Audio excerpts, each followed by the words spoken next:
Online हाजिरी को लेकर शिक्षकों का विरोध लगातार जारी है और शिक्षकों की मांग है कि ये ऑनलाइन हाजिरी जो प्रक्रिया सरकार की तरफ से लागू की गई है इसको रद्द कर दिया जाए, मगर सरकार अभी तक इस प्रक्रिया को रद्द करने की के मन में मूड में नहीं है। तो ऐसे में लगातार शिक्षकों का विरोध जारी है और शिक्षक काली पट्टी बांधकर इसका लगातार विरोध कर रहे हैं। शिक्षकों से बात करेंगे आखिर क्यों ये विरोध कर रहे हैं, आखिर क्या समस्या है ऑनलाइन हाजिरी को लेकर।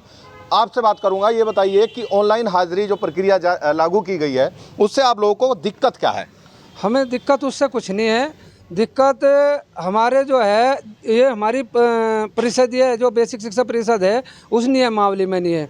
दूसरा जो ये वो दे रहे टैबलेट कोई नहीं चल रहा, वे जहाँ मान लिया सब जगह नेट नहीं है, सब जगह नेटवर्क नहीं है हमारे स्कूलों में। और सबसे बड़ी दिक्कत क्या आ रही, हमारी जो CL हैं वे एक तो 30 EL वे नहीं करी, इन्होंने हाफ नहीं करी, तो हमारी मांग कोई पूरी नहीं कर रहे। अगर हमारी मांग पूरी करेंगे सभी तो हम इसे करने के लिए तैयार भी हो जाएंगे। और फिलहाल हम ऑनलाइन हाजिरी पूरे प्रदेश में एकजुट होकर 8 तारीख में हमने ज्ञापन दिया था DM साहब को, फिर 15 तारीख में दे रहे हैं। अब काली पट्टी बांधकर हम इसका विरोध कर रहे हैं और सभी शिक्षक लामबंद है। और जब तक हमारी समस्याओं को दूर नहीं करा जाएगा तो हम इस ऑनलाइन हाजिरी को नहीं देंगे। तो यानी कुल मिलाकर आपका ये कहना है आप इसके विरोध में नहीं है, आप चाहते हैं कि आपकी जो तमाम मांगे हैं पहले वो पूरी कर ली जाए, तब इसको लागू किया जाए, इसे दूर करा जाए। इसमें सबसे बड़ी मांग हमारी यह है, हमारा काम पढ़ाने का है, टीचर पढ़ाएगा, वो जो है कंप्यूटर ऑपरेटर दे दें ना, ये काम कंप्यूटर ऑपरेटर का है। हर जगह क्लर्क होता है, एक का क्लर्क दे दें यार, एक उसमें विद्यालय में 4th क्लास वाला दे दें, वे देख रेख करें। हमारा काम पढ़ाने का, हम पढ़ाएंगे, ना कि हम जो है इस बच्चों की हाजिरी के लिए कह रहे हर एक का फ़ोटो खींच के उसमें अपलोड करोगे तो 8 से बच्चे एक विद्यालय में, टीचर की भर्ती नहीं हो रही, प्रमोशन नहीं हो रहे, हेड कोई है नहीं, मतलब 10 साल से प्रमोशन तक नहीं हुए हमारे ये समस्या सब जो की तो हैं, इसे और लागू कर रहे। और इसमें हमारे कई टीचर ऐसा हुआ हड़बड़ा के जो गए तो वे एक्सपायर भी हो गए। आप ये बताइए कि जो ये ऑनलाइन हाजिरी सिस्टम है लागू जो किया गया, इससे नुकसान क्या है?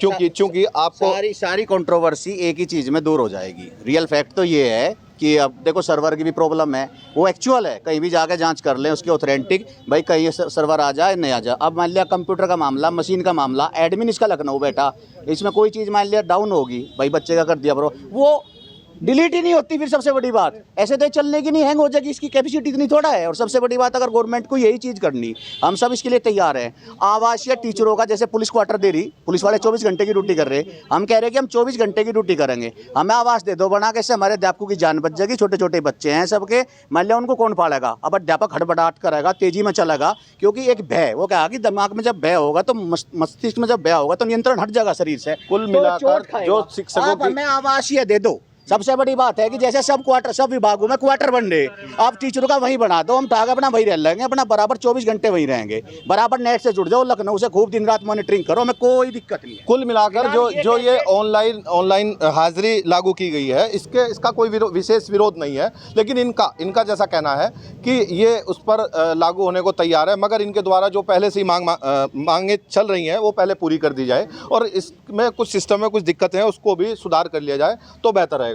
आप ये बताइए कि क्या आपको नहीं लगता कि शिक्षा प्रणाली में इससे लाभ होगा? शिक्षक टाइम से आएंगे और तमाम कुछ ऐसी चीज़ें हैं, बहुत शिक्षक ऐसे हैं जो समय से ना तो स्कूल पहुंचते हैं, कभी भी छुट्टी ले लेते हैं, बच्चों की पढ़ाई भी दुरुस्त होगी इससे, तो आपको नहीं लगता? बिल्कुल सही कह रहे आप, ऐसा ही है। हम एक बात कहना चाह रहे हैं, हम गवर्नमेंट के खिलाफ नहीं है बिल्कुल भी। जो हमारी बुनियादी मांग है उसे पूरी कर दिया। फॉर एग्जाम्पल हम नसीरपुर जाते हैं, रथड़ी जाते हैं, पहले फाटक पार करना पड़ता है, वहाँ पे एक क्रॉसिंग है, वहाँ से 3 ट्रेन पास करते हैं एक साथ। ये कभी कभी हमें 15-20 मिनट वहीं से हो जाओ, जबकि हम टाइम से पहले ही चले हुए हैं, बताओ उसमें हम दोषी कहाँ है? तो आपका कहने का तात्पर्य ये है कि जो ये ऑनलाइन हाजिरी है, ये जो लागू की जा रही है, इसको लागू करने से पहले आप समय से स्कूल तक पहुंच जाएं, जिस चीज़ को लेकर समस्याएं आती है उन समस्याओं का समाधान हो। जी सर, जी बिल्कुल। यानी आप इसके विरोध नहीं, बिल्कुल नहीं है। जो हमारी बुनियादी मांग है उनसे पहले पूरी कर दो, हम तैयार है बिल्कुल भी। हम तो पंचुअल है, समय के पाबंद है, कोई भी टीचर लेट नहीं होता हमारा। ये आपको क्या लगता है, क्या कुछ समस्या आएगी जो ऑनलाइन हाजिरी जो प्रक्रिया लागू हो रही है, इससे कुछ दिक्कत आएगी? समस्याएं तो आ रही है, या अब मान लिया बारिश होने लगी और बारिश में मुझको खुद आधा घंटा हो गया जाम में खड़े खड़े। अब उधर से स्कूलों का भी वही टाइम है, हमारा भी टाइम वही है, अब मान लिया ट्रेन आ रही है, ट्रेन से क्या करेंगे हम, लेट होंगे और फिर स्कूल में हाजिरी तो ऐसे में सरकार क्या समाधान करे आपका, क्या क्या पहले- चाहते हैं? पहले आप हमारी- कैसे समय से पहुंच सकते हैं? पहले हमारी समस्याएं सुने ना, वो नेटवर्क नहीं है, मतलब गांव में जा रही है, हम नेटवर्क नहीं है वहाँ, वो नेटवर्क जो हमारे वैसे ही छुट्टी के एप्लीकेशन थे उसमें नहीं होते हमारे, तो हमारे सारे काम तो वैसे ही हो रहे तो हैं। सरकार का काम है, जब सरकार कोई प्रक्रिया लागू कर रही है तो उसको दुरुस्त भी करने का काम सरकार का है। आपको क्या लगता है कि जो ये प्रक्रिया लागू हो रही है इससे क्या कितना फायदा होगा या नुकसान होगा, आखिर विरोध क्यों? हमारी जब बेसिक शिक्षा परिषद में भर्ती हुई थी उस समय हमारी सेवा शर्तों में कहीं ये नहीं था कि अध्यापक शिक्षण कार्य के अलावा अन्य कार्य करेगा। अध्यापक का कार्य हमारी भर्ती इसीलिए हुई थी शिक्षण करने के लिए। सरकार ने अध्यापक पर शिक्षण को छोड़कर अन्य सारे काम थोप दिए हैं और वो शिक्षक से लिए जा रहे हैं।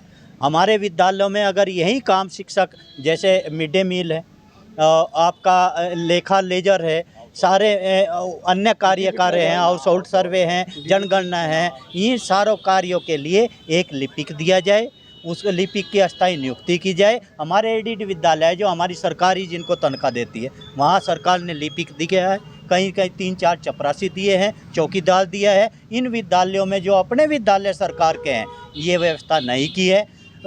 दूसरी बात मैं ये कहना चाहूँगा, जो हमारे विद्यालय पे ये ऑनलाइन थोपा जा रहा है, मैंने पहले ही कहा कि हमारी सेवा शर्तों में कहीं भी ये नहीं लिखा रहता है कि अध्यापक जो है अपनी डिजिटल हाजिरी करेगा। अध्यापक समय से जा रहे हैं, सरकार के जो आदेश है, निर्देश हैं, उनके अनुसार कार्य कर रहे हैं, लेकिन यो अध्यापक की मनोदशा ठीक ढंग से शिक्षण कार्य न कर सके उसको विचलित करने के लिए इस तरह के आदेश थोपे जा रहे हैं, जिसका अध्यापक विरोध कर रहा है। नहीं, आप ये बताइए, आप वैसे तो चाहते हैं कि तमाम जो चीज़ें हैं पूरे देश में, प्रदेश में, ज़िले में, वो सब हाईटेक हों, लेकिन आप अपनी शिक्षा को ही हाईटेक करने के लिए क्यों मंजूर नहीं है? क्या दिक्कत क्या है आपको हाईटेक होने से? उसके लिए जो बुनियादी आवश्यकताएं हैं उन पर ध्यान दें। अध्यापक इसके कहीं खिलाफ नहीं है। जब बुनियादी ज़रूरत है, अध्यापक को अगर अपने किसी प्रोग्राम में जाने के लिए अवकाश की आवश्यकता पड़े, सरकार ने कहीं कोई आधे दिन की छुट्टी की व्यवस्था नहीं की, कहीं उनकी ईएल की व्यवस्था नहीं की। सरकार अध्यापकों को ईएल की व्यवस्था करे, हाफ डे लीव की व्यवस्था करे। उनकी जो अन्य मांगे हमारी हैं, जो हमारे प्रदेश स्तर से उठाई गई हैं, उन पर सरकार ध्यान दे। अध्यापक कभी भी जो है सरकार के आदेशों का, निर्देशों की अवहेलना नहीं करता। अध्यापक सारे कार्य राष्ट्रीय जो है वो अध्यापक ही कर रहा है। आपकी जनगणना हो, आपकी बलगणना हो, आपका चुनाव हो, या अध्यापक का बड़ा वर्ग इस सरकारी कार्य को संभालता है।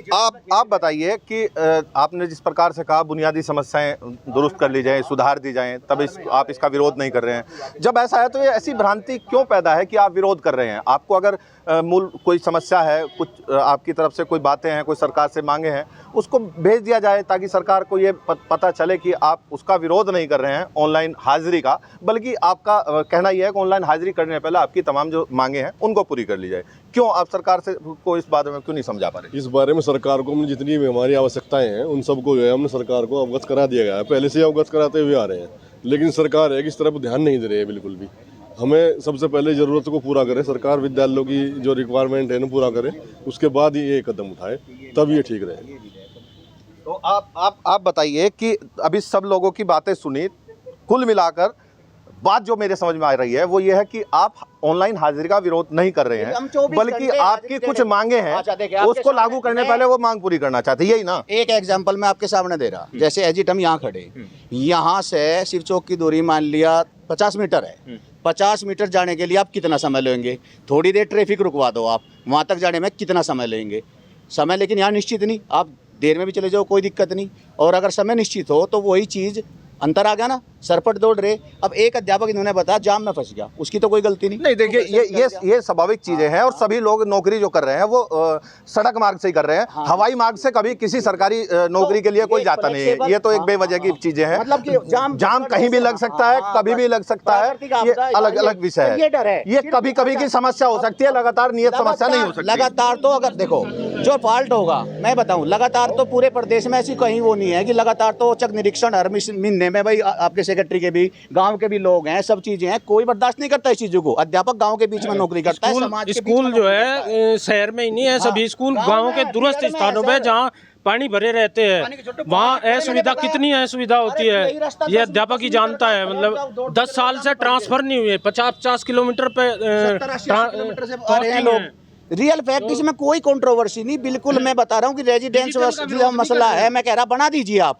अरे मैं तो सुविधाएं भी नहीं चाहती, मार्बल लगने, एक कोठा बना दो। नहीं तो क्या आप चाह रहे हैं कि आपकी जो जिस स्कूल में तैनाती हो वो आपके घर के आसपास हो? नहीं, हम नहीं, घर के हमारा रहने का वहीं कर दो। हमारा गांव में हम कहाँ रहेंगे बताओ? आवास योजना लागू हो जा बस। किलोमीटर के दायरे में हो, 5-10 किलोमीटर के दायरे रहने का स्थान 5-10 किलोमीटर के जब ही हो पाएगा, जब ही होगा ये भी सत्य बात है। देखिए स्थान एक हमने ये भी सुझाव रखा था जो आप कह रहे, आप जो हैं उन्हें सबको समायोजन में उनके नज़दीक कर दें, उनसे चॉइस ले लें।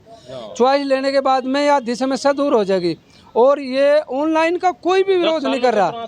समस्या किस चीज़ की आ रही है कि इसमें जो हमें डाटा भरने पड़े ना, वो समय 1 घंटा 2 घंटे बच्चों की पढ़ाई छूट रही है और डाटे ही भरे जा। आप डीबीटी, हमारे यहाँ डीबीटी का पूछ लें आप। मैं जाकर एक्चुअल फैक्ट है, जाके एक दिन तुम्हारे सामने डाटा भरेंगे, तुम खुद देख कर तुम ही कहोगे बिल्कुल रियल करेक्ट। आप ही देख के कह दोगे, बात ही खत्म। इसका विरोध ही नहीं, आप ही कहोगे ये है क्या, वो लेता ही नहीं। सूक्ष्म शब्दों में अगर मैं आपसे कहूं हाँ जी, कि आप हमारे न्यूज़ 18 के माध्यम से हाँ जी, सरकार तक अपनी वो बात पहुंचाने का प्रयास करें हाँ जो आप चाहते हैं, ना कि ऑनलाइन विरोध चाहते, तो वो थोड़ा सूक्ष्म शब्दों में समझाने का प्रयास करो। शब्दों में कह रहा हूँ, इसका अगर वाईफाई इसको चीजों को दुरुस्त किया जाए। अब जैसे मान लिया, जैसे मोहम्मद तुगलक ने राजधानी परिवर्तन कर दिया, दिमाग में तो उसकी आई होगी, सोच के बढ़िया सलाह भी दी होंगी, सब बहुत बढ़िया है जी, ये होगा और वो होगा। कोई उस पर व्यवहारिक कार्य नहीं किया, कोई इस पर होमवर्क नहीं हुआ, ना उसका कोई सर्वे हुआ, कर दिया 1327 में। आखिर क्या हुआ फिर दिल्ली आया तो कितना तो पैसा वेस्ट चला गया और वो चीज़ें चली नहीं चली, क्योंकि वो व्यवहारिक था ही नहीं निर्णय। कुछ निर्णय व्यवहारिक होते हैं, कुछ व्यवहारिक होते हैं। आप इसमें आप ही देख लो कि जो आप समझा क्यों नहीं पा रहे? मैं भी आपसे कई बार कह चुका, आप समझाने का प्रयास करें। चाहते क्या हैं? चाहते ये हैं कि हमारी जो मूलभूत समस्याएं हैं उनका सरलीकरण करके इजी गोइंग इस चीज को इम्प्लीमेंट कर दो। वो मूलभूत समस्याओं का सरकार को कैसे पता चले? आवासीय कर दो हमारे लिए लागू, फिर हम कहीं भी जाने के 24 घंटे भी रहेंगे। रही बात भागने की, और उसके अध्यापक समय से नहीं जाता। अध्यापक गाँव के बीच में नौकरी करता है। अध्यापक की नौकरी एक टैबलेट से नहीं होती है। अध्यापक की नौकरी गाँव के 5000 आदमी करते हैं मॉनिटरिंग। सुबह आते भी देखते हैं, जाते भी देखते हैं। तो हमारी कोई, हम ये नहीं कि जंगल में एकांत में धीरे से आदमी निकल जा। सब अध्यापक जाते हैं टाइम से जाते हैं, टाइम से आते हैं। ऐसा कुछ भी नहीं है अगर भाई अभी जाते नहीं या फलाना है या कोई बात है। ऊपर से निरीक्षण भी है, सारी चीज़ें हैं। हमारा अध्यापक छोड़नी है, कार्य करता है। और अध्यापक की बदौलत है कि किसी भी देश का जो राष्ट्र का निर्माण होता है, वहाँ डॉक्टर दौलत सिंह कोठारी ने कहा था, वहाँ की कक्षाओं में ही होता है। और अध्यापक को अगर आप आतंकित करेंगे, वही बात है, अगर आप कोई बहम है, आपका जो एडिटर है प्रेशराइज कर दे कि आप हमसे क्वेश्चन पुटअप कर पाओगे, तो फ्री माइंड। निश्चित तौर पर जितना मैं समझ पाया हूँ, वो कुल मिलाकर बात ये है कि जितने भी जो अध्यापक हैं, शिक्षक हैं, ये ऑनलाइन हाजिरी का जो विरोध कर रहे हैं, ये मूल रूप से उसका विरोध कतई नहीं कर रहे हैं। इनका साफ तौर पर यही कहना है, इनकी मूलभूत कुछ समस्याएं हैं, इनकी पुरानी कुछ मांगे हैं, उन मांगों का पहले निस्तारण किया जाए, तब इस तरह की कोई भी नई प्रणाली लागू की जाए। जैसे अभी इन्होंने अपनी बातों में कुछ इस प्रकार की चीज़ें बताई, आवासीय योजना या आने जाने में समस्याएँ आती हैं, कुछ दूरी पर इनके स्कूल और आवास हैं, तो ये तमाम समस्याएँ हैं। तो ये चाहते हैं सरकार इनकी उन तमाम समस्याओं पर पहले नज़र डाले, उनका समाधान करे और उसके बाद इसको लागू की जाए। बहरहाल देखना यह होगा कि जिस प्रकार से लगातार विरोध जारी है, मुजफ्फरनगर में आने वाली 15 तारीख को एक बार फिर शिक्षकों का बड़ा एक आंदोलन और प्रदर्शन होगा। अब उसके बाद तमाम जनपदों में तमाम जगह इस तरह का विरोध शिक्षकों के द्वारा किया जा रहा है। मगर ऐसे में क्या सरकार इनकी बातें और मांगे मानती है या अपने द्वारा अपने ऑनलाइन हाजिरी की जो प्रक्रिया है उस पर लागू सरकार रहेगी भविष्य में भी? यह देखने वाली बात होगी। विनेश पंवार, न्यूज़ 18, मुजफ्फरनगर।